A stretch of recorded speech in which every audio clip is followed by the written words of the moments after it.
Jen and Jenny, and we are here to take you on a journey through the SIOP model. We're going to start with the first component. which is lesson preparation. Is it a component? I think a component. Yeah, component. Yeah, it's a component. So you're right. It's lesson preparation. So we all do this already. Mm-hmm. Like, we plan multiple lessons in a day. The SIOP model simply says that we are going to do it intentionally to meet the needs of our EL learners. Yep. And that we're going to it's sheltered instruction, right? Exactly. Like we read in the first slide. And basically we're going to include not just content objectives, but language objectives too. So being intentional and making sure that we have that language objective, and we're going to teach language within our lesson. Yep. So as you're prepping, the idea is that we really need to make connections to our students' background knowledge and be able to let them, because when you make those connections, that's when things really click. So within our content objectives, those are the same objectives you're already writing, your I can statements, you put them up there for all your main courses in a day. And it's what they're learning. Your language objective is how are they learning it, right? Yeah. Are they listening, speaking, reading, or writing? So as you think about preparing your lesson, you are going to think about those 4 language domains. And what kinds of things could you do that would encourage students to learn within those domains? So again, listening, speaking, reading, and writing are our 4 domains. And of course, I mean, you can see right here on this slide that there's lots of things you already do throughout your lessons that fall into those domains. Some that just like we always talk about main idea in 3rd grade, right? Yep. What is the main idea? So where do you think that fits?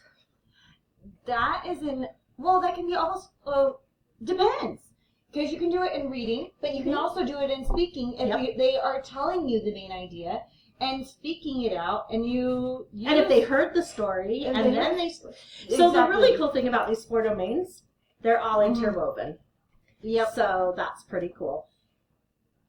These are some tools that you can use as you're prepping your lessons. Yep. You can have an adaptation of content and text. So basically rewriting dense text to make it more comprehensible. Don't dilute it. Don't make it where it is... Don't dumb it down. Don't dumb it down. The same. The standards are the same. Exactly. So I can take those really dense, intense sentences and complex sentences and make them short, simple sentences and have my paragraphs have a really clear topic sentence. But I am not going to change the rigor of the content. Exactly. So another way we can do that is using outlines, the teacher outlines that maybe you can give them to the student as you're teaching and they can follow along with your lesson. Maybe it has some sentence stems in them. Or you could write sentence stems even on your board as you're going along. So, come on, sometimes we know we don't have a detailed lesson plan for every lesson. And so writing those sentence stems on the board, having them do structured conversations. Yep. So you can highlight a text within your lesson prep. Just highlight what that specific child will read. You can have notes in the margin. Now, if it's by Wonder's book, we're not writing in the margins, but you could use a sticky note within the book. Also, a jigsaw activity. You've done those before. Yep. So, another thing that's important is organizers.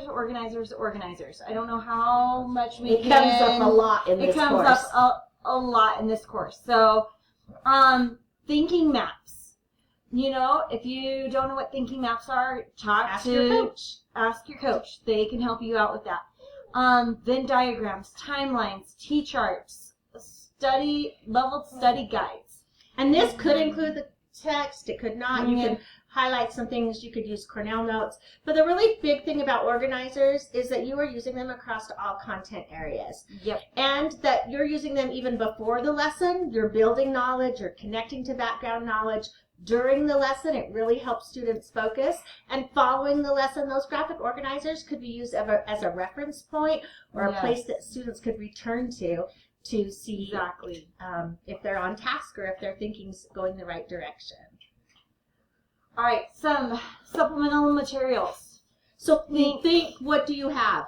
Exactly. And what will I use in my lesson? So here's just a quick list. Hands-on manipulatives, pictures, photos, visuals, real-life objects, related literature, multimedia, demonstrations, and model. Can't say that enough. Model. And sometimes the pictures are as dumb as when I would draw pictures on my board. You know, it doesn't have to be complicated. Sometimes it was me quickly saying, Siri, find a picture of this, and showing it to my student. So just do the best you can with what you got. All right, the quote for the end of this component is, a good plan is like a roadmap. It shows the final destination and usually the best way to get there.